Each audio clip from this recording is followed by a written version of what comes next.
শুভ সকাল বন্ধুরা, কেমন আছো? আশা করছি খুব ভালো আছো।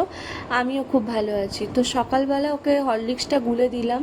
ও টিভি দেখতে দেখতে খেয়ে নিল। তারপরও পড়তে বসবে। তো আমি দাঁড়িয়ে থাকলে হবে না, আমার অনেক কাজ আছে। কালকে যেহেতু অমাবস্যা ছিল, বাড়িতে কেউই ভাত খায়নি। তো স্কুলে যাবে বলে ওর অল্প কটা চালের ভাত আমি বসিয়ে দিয়েছি, তার সাথে আলু দিয়েছি আর ডালটা সবার জন্য সেদ্ধ করতে দিয়েছি। তো ভাতটা ডালটা হাফ করে রেখে, মানে ভাতটা হয়ে যাবে, ডালটা সেদ্ধ হয়ে যাবে, তারপর আমি বাজার যাব।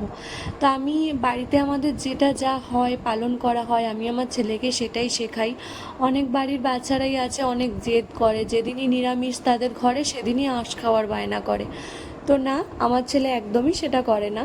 তো চলো, বক বক করতে করতে আমার ভাত ডাল সেদ্ধ সব হয়ে গেছে। আমি বাজার চলে এলাম। বাজারে মাছ নেব, কিছু আনাজ নেব। তো আমাদের বাড়ির লোক জ্যান্ত মাছটা খেতে বেশি পছন্দ করে।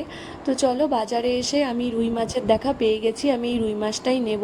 তো এখন আমি দাদাভাইটার থেকে মাছ নিই, আগে অন্য লোকের থেকে মাছ নিতাম আর সত্যি আমি ঠকে যেতাম। বরফের মাছ বলে আমাকে, বরফের মাছকে আমাকে মানে জ্যান্ত মাছ বলে চালিয়ে দিত, বলতো মাছটা মারা গেছে।